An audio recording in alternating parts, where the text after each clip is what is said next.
Hello and welcome back to Season 2, Episode 3 of The Spectrum. Today we're joined today by me, Darren. I'm Roshan. Me, Mr. Clark. Me, Addy. I'm Issa. I'm Ali, and our guest over here. I'm Mr Bonham Carter. So, Mr Bonham Carter, how did we end up getting you here today? Well, I'm absolutely thrilled to be here. You've asked me to think a little bit about art and the artist. Yes. I think this is a really interesting topic, and I know you've got some thoughts about this, and you've prepared some ideas, so I'm going to sort of let you talk, and I'm very interested to hear that. And I also want to say straight away that my ideas aren't completely fixed on this at all, but I also think that's possibly quite a good thing with art, not to be too fixed, but we'll see where we go. Just a little background, Mr Bonham Carter was the English teacher for 3 of us here, for our GCSEs. Really nice, not bad, not bad. He's also a Latin teacher, I believe, for A-level. Yes. A Latin class of 2. So no shade, no shade. One of Those two are very good though, they equal a lot of ordinary students. Fair enough, fair enough. Why don't you kick us off? Well, I think the kind of reason we want to talk about art and free speech today is primarily due to Kanye West and some of the statements he's made and the backlash off the back of the statements. So, does anyone have an idea of what kind of statements Kanye West made? If not, I can search it up. Yeah, I know one statement which he made was talking about, well, kind of defending Hitler and talking about how some of his actions were good, and this was on public broadcast. And I think the fact that because he is Kanye West, he's a big public icon. I think the fact that he was defending Hitler, which I know Hitler caused the Holocaust with 6 million deaths of Jews, and I don't understand why he would feel the need to say this, and that's why he's received all this backlash. And the problem which a lot of people have is that loads and loads of people really do find Kanye West songs inspiring and really enjoy them. However, they find it hard to distinguish or disorient the fact that this is made by Kanye West, who's actively supporting Hitler. So I think that's kind of arise this question that we have to. I think a lot of the statements he makes, for example, if you were to maybe go back a month ago, he wore a White Lives Matter t-shirt, and his whole point was not that Black lives don't matter, it was more White Lives Matter too. And while the whole kind of background of White Lives Matter isn't good and it's rooted in racism, the points he makes is as if he's trying to add this new perspective that isn't really needed, and he's almost trying to create kind of attention for himself, I think. I think every time that influencers or celebrities sort of say something that's out of line per se, a lot of the time we see that the way it's received by social media is sort of the new judge of whether people can say things or not. Yeah. There's like a phrase called trial by social media. So if social media seems to think that what you've said is outlandish, then a lot of the time it can lead to people being cancelled and so on. I think the reason it's gone so out of hand by his statements is because he thinks he can't get cancelled, and he thinks he's untouchable because he's so famous and has lots of support by people. But I'm not so sure it was that, because Kanye has always made these kind of controversial statements. Like in 2005, he said that George Bush doesn't care about black people. In 2018, starting more recently, I think it was, what did he say? He said that slavery was a choice. Yeah, he did. You know, it was a debatable statement. And then more recently, he's ramping it up, and maybe not actively, but of course he's kind of come to the spotlight more because of it. I think it goes into more of a debate on wider free speech, to be honest, at least in the public space. First of all, so I'm wondering how familiar are you with Kanye West? I'm familiar, and I'm aware of the latest controversies, and I'm really interesting what you've all said. I don't think I have really that much to offer in addition to that, but I think there are things that society seems to agree we can't go there, and one example would be, a white person using the N-word, for example, would be somewhere where we all sort of agree you just can't go there, and the reaction to that is so extreme that really whatever point you might have been trying to make, and it might be that you had a good point to make which involved using that word, it becomes immediately drowned out by the sort of, the shock of breaking the taboo. And I think that's, what's happened here with the Holocaust, again, is seen as being such a horrific thing that's treated lightly, or to praise Hitler in any way at all. It just becomes about that, doesn't it? And, it sort of goes, you can no longer talk sensibly. But in rebuttal to what you said, Kanye's point about Hitler, saying that he had value, whilst maybe that's true, for example, he helped out Germany's economy, he's not helping society in any way, shape or form by saying that. I just personally feel like he's just trying to garner attention for being controversial, and no one's benefiting from him saying that. So it's just, in those kind of situations, it's just better to maybe not think that you're the king of the world and that your opinion's the be all and the end all. Just maybe just keep your mouth shut. Yeah, I think that might be partially due to some mental conditions. Yeah. But it doesn't kind of take away from the fact that, what he was talking about, drawing a line in what you can say, what you can't say. I'm just going through a timeline roughly of what's been happening to him. After he made, the more recent statements this year, he's been dropped by everything. Creative artists, Adidas, Gap, Balenciaga, Foot Locker, Spotify, UMG, there was just a random academy basketball team that just had the name Donda, it's gone. So I think there's a lot of parallels between that and, for example, another figure that's been very controversial recently, Andrew Tate. Yeah. He got banned of everything. And I think now that you're seeing a lot of, I think you can definitely see where the line is meant to be drawn, and you just judge that off of where people who have, been ostracized by the public space, where that's happened, like with Andrew Tate and Kanye West, happens on a lot of these topics where you can easily define a line where you cannot just say things.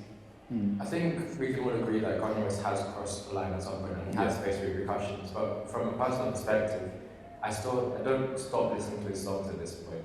And I don't boycott his work. And it's if I hear one of his songs come on, I don't think I think this person he's a bad thing, but I don't choose to skip it. I'm just curious about what you guys think. Just the other day I was listening to the radio, Michael Jackson came on. You don't hear Michael Jackson that often anymore, for obvious reasons. Yeah.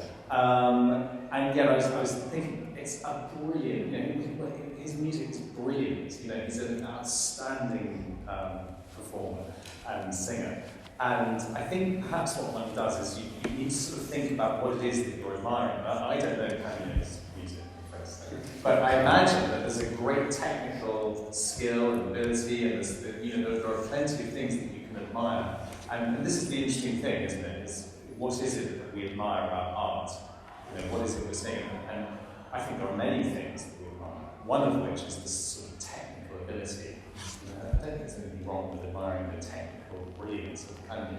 I think also with him is possibly slightly different even than Michael Jackson, actually, because there is a sort of mental health issue. So perhaps that's a sort of mitigating circumstance. I think maybe to offer a different viewpoint, not one that I necessarily agree with, but with Kanye especially, he's a living, breathing person. So you streaming his music is putting money in his pocket, despite him being, if we can all agree that he's a horrible person, you're putting money in a horrible person's pocket. Is that okay? That's true, but if you were to criticize, when do you then think that you should boycott every single corporation or influencer who's done bad things? Because I think a lot of the time people who are in the spotlight, they're scrutinized to a much further degree because it's almost harder to think they're human as well, and they have good aspects and bad aspects. So but he has stuck his neck out, hasn't he? It's not just the scrutiny that's revealed; he's come forward and said. I think it's more that he's revealed it in the public spotlight.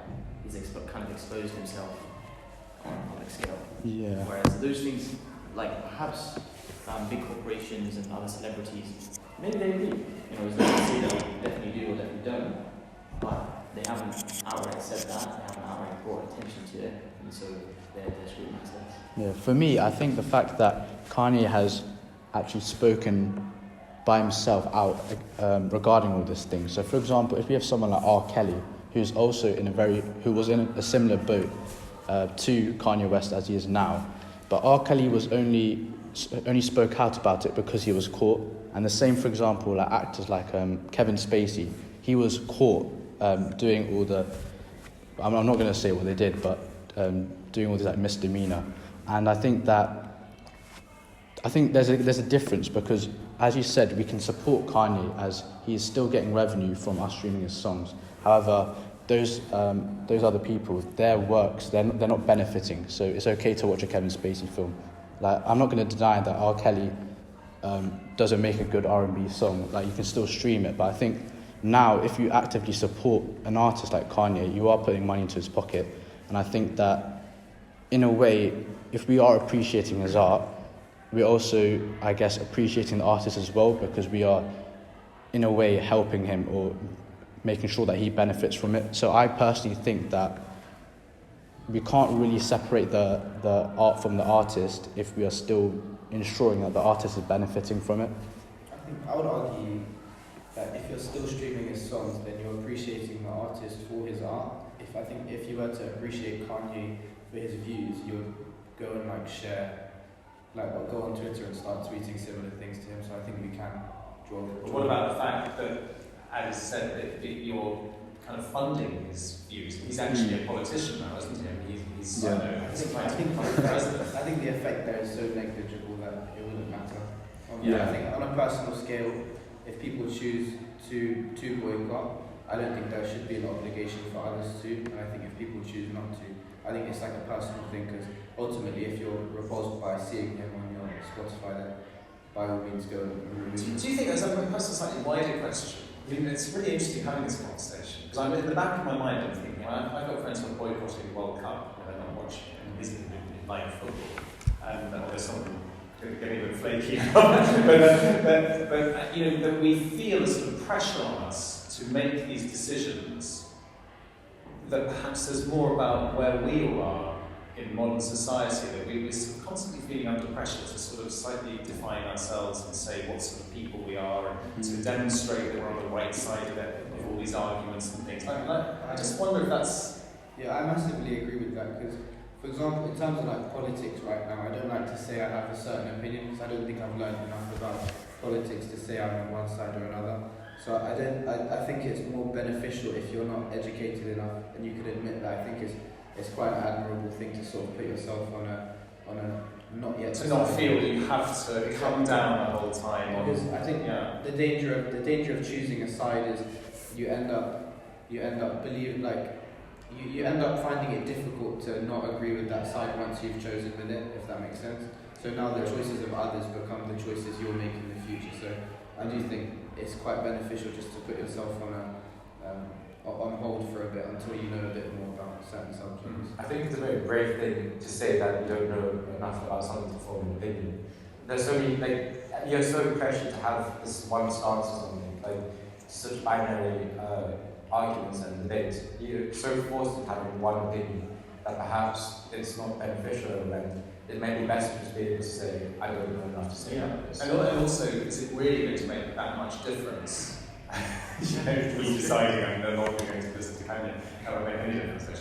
But it slightly reminds me as well that there's a great line in 12th Night, of course, when Falstaff, who's this kind of very joyful character, and he's always drinking and things like that, and there's another character called Malvolio, who's a very strict, puritanical character who's constantly telling him what they should do. And I think in the play, Malvolio comes downstairs to a big party, and he tells them all to go to bed and be quiet and everything, and they're all very naughty. And Sir Toby Belch, not Falstaff, Sir Toby Belch says to him, do you think, so he says, dost think, because thou art virtuous, there shall be no more cakes and ale. And I sometimes feel it's a bit like, people need to celebrate music. They sometimes need to not think too much about everything. Yeah. On the other hand, there's obviously the sort of, you draw that, take that picture, and that's also, you can make some moral decisions. I mean, on the topic of, I guess, theatre or film, another case study of like separating out from the artist, of course, J.K. Rowling, because she was very bigoted and kind takes and she openly expresses them, and yet people still read her books, and her Harry Potter series is still one of the most read series worldwide. There's even been some cases where her biggest reviews read her work. I think there was an example, there's the dwarf or elf population in the banks. The goblins, yeah. The goblins, that's it. There's some parallels between them and racist stereotypes of Jews.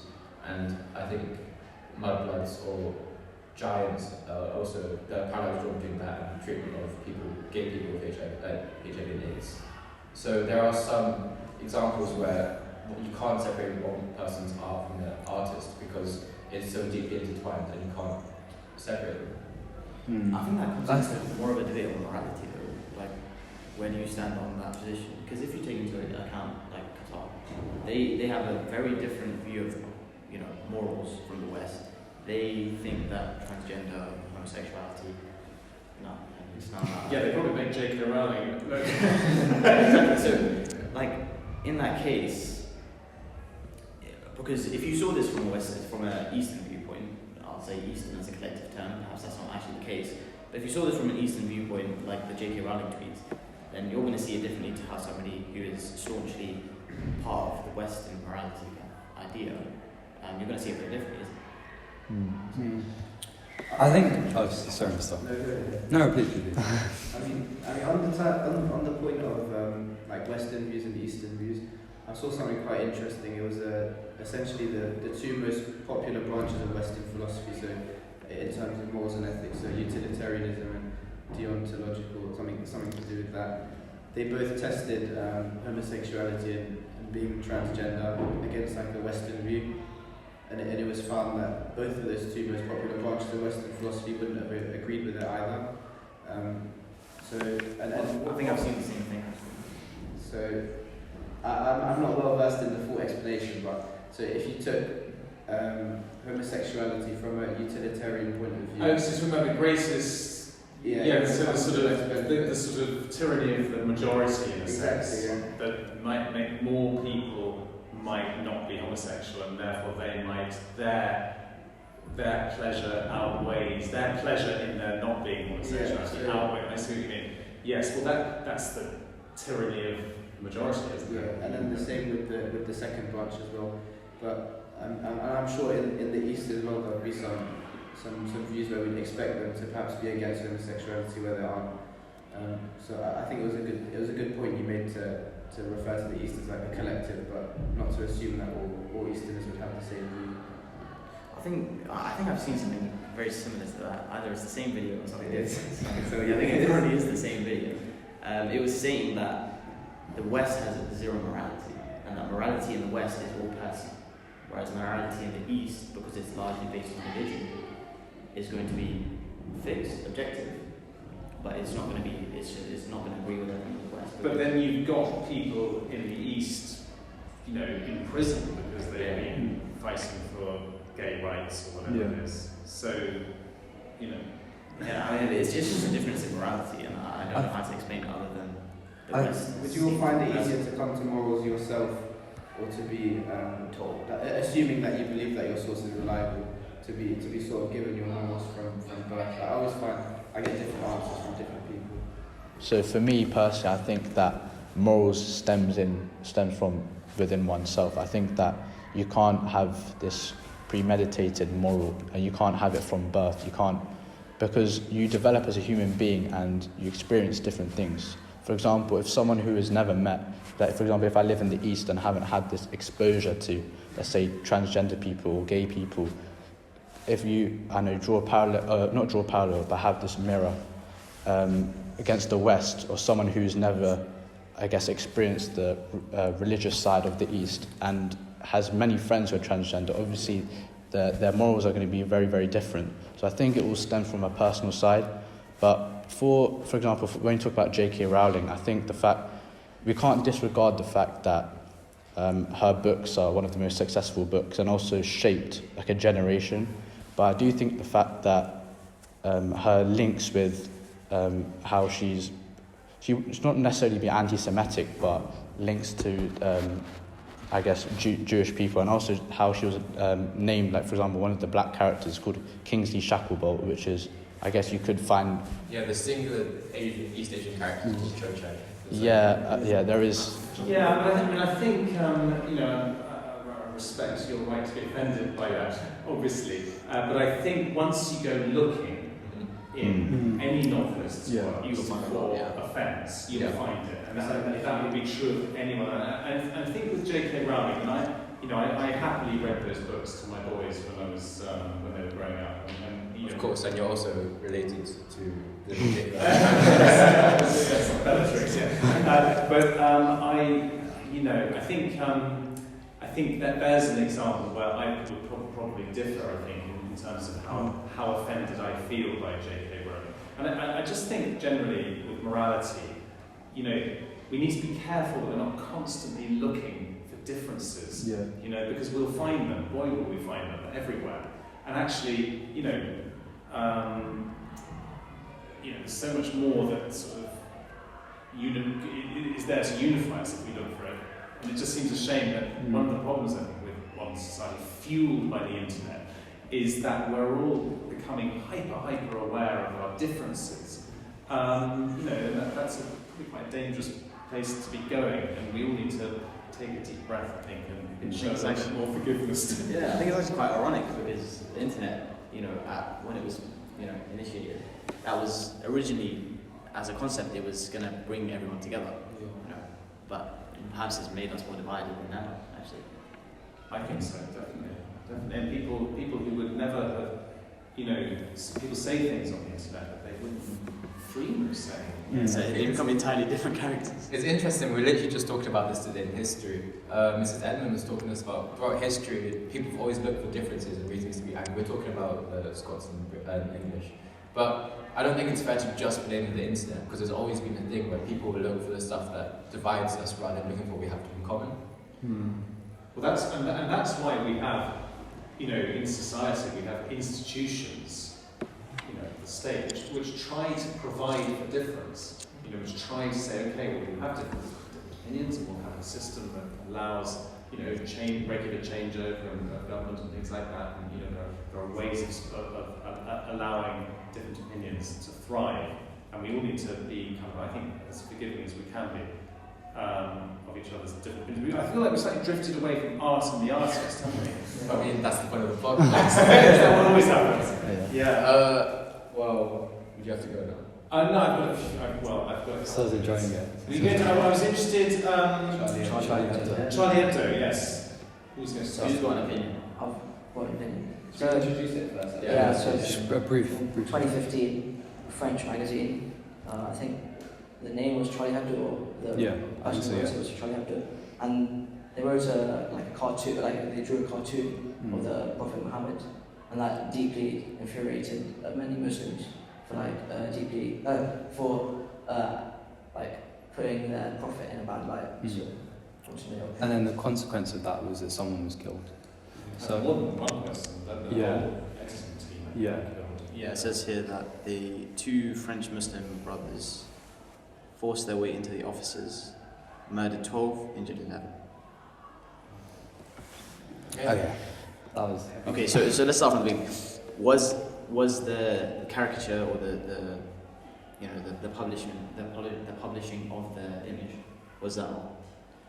Opinions. I think it was crossing the I line. think it was crossing lines. I think it was completely. It was mockery. Yeah, exactly. There's, obviously, we don't depict our religious figures, but there's a line between depictions and then mockery. This is really interesting, isn't it? Because this is exactly the thing. This is art and the artist, I think, in the context.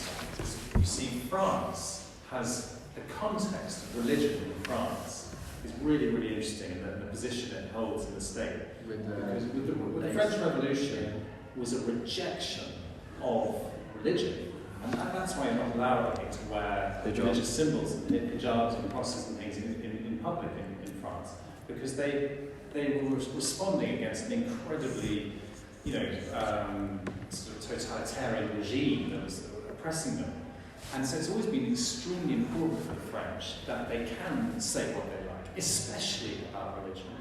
And so, what you've got here is a classic case of two sets of rights in a way, coming up against each other, you know, and as much offence as Muslims feel about the Prophet being depicted, many French people will feel about their right to express themselves in whatever way they like being infringed. So what do you do? But I would argue that if the French Revolution was to stop this tyranny on the French people, the French government are doing the exact same thing right now. They're oppressing women who decide to wear the hijab. They're oppressing them. They're not letting them work, for example. That's oppressive. That's against the French Revolution. That's against any kind of ideals of modernism.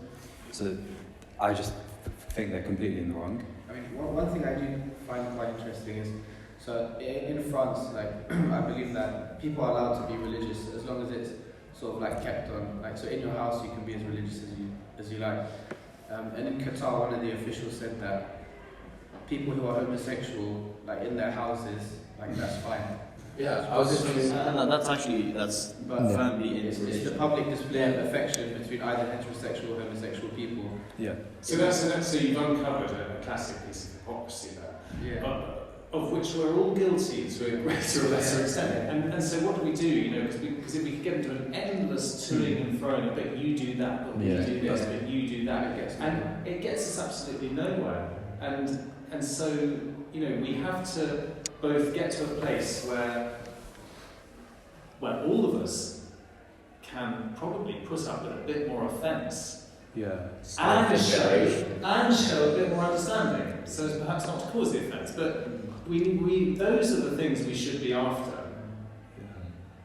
Yeah. Interesting note. I think we might end the conversation there. Yeah. First of all, thank you very much, sir. Thank you, sir. It's very interesting. Very interesting to come sit before GCSEs and now you're finding it. It's like a piece of an essay back. Not going to go there. Thank you very much for coming, and of course, thank you very much to the viewers. Thank you, guys. So if you enjoyed this episode, we tried mics out today. Hopefully, it'll be an improvement. Yeah. We'll probably see you in 2023. Yeah. Yeah. I suppose so.